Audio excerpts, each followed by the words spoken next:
SKM किसान मजदूर मोर्चा है और एसकेएम गैर राजनीतिक है, उनका ये आंदोलन है। और जिस तरह से आपने देखा है कि जिस तरह से केंद्र की सरकार हमारे ऊपर जबर कर रही है, ये बुलेट एसएलआर की बुलेट चलाई गई हमारे ऊपर, इस तरह से हंजू गैस जो हमारे ऊपर नहीं चलाना चाहिए, ये प्लास्टिक की गोलियां उन्होंने इस्तेमाल की और ये रबड़ की गोलियां, ये हमारे ऊपर हो रहा। और जिस तरह से हमारी परसेप्शन बनाई जा रही है मीडिया में, खालिस्तान का अटैक लगाया जा रहा, प्रो लेफ्ट बोला जा रहा है, प्रो कांग्रेस बोला जा रहा है और प्रो पंजाब सरकार बोला जा रहा है, भी ये उत्साहित कर रहे हैं। ऐसी कोई बात नहीं। हम तो ये कहते हैं भी जो देश में नीतियां लागू हैं कांग्रेस लेके आने वाली है। और सीपीआई सीपीएम का राज पश्चिमी बंगाल में 35 साल रहा, उनका और अन्य राज्यों का हमको अधिक फर्क नहीं समझते हैं। तो हम सब सरकारों की आलोचना करते हैं, आम आदमी भगवंत मान सरकार की भी वैसी आलोचना करते हैं।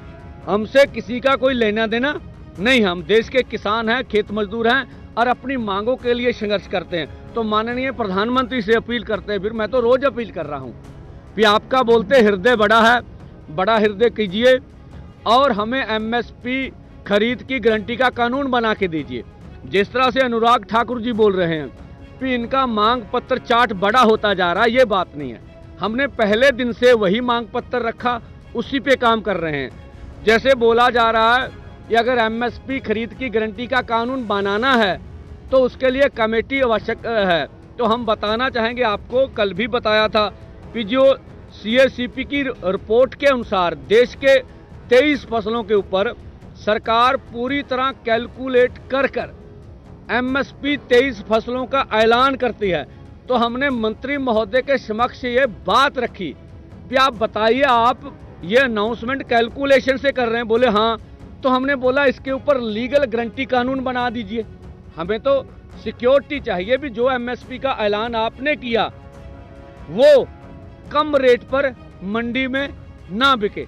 तो अब वो कमेटी बना के हमारा मसला ठंडे बस्ते में डालना चाहते हैं। एक मैं और बात बोल दूं तो छोड़ गए, यहाँ से भी किसानों को अर्धसैनिक फोर्सों ने, पुलिस ने उठाया है, वो अंबाला के थाने में है, ये रिपोर्ट आ गई हमारी। और खनौरी बॉर्डर से भी किसानों को उठाया गया, वो हरियाणा की अभी जेल में है। तो एग्जैक्ट गिनती तो नहीं मुझे मालूम, पर 15 इधर 15 बुलारा साहब को ज्यादा पता, ये 15 होंगे इधर। उधर की गिनती अभी ले रहे हैं जो इनके थानों में है। फिर भी हम नहीं कहते भी वार्ता नहीं करेंगे, पर हम अनुरोध करते सरकार से, पहले ये सब बंद कीजिए, आम माहौल कीजिए। हम वार्ता के लिए कल भी तैयार थे, आज भी तैयार है।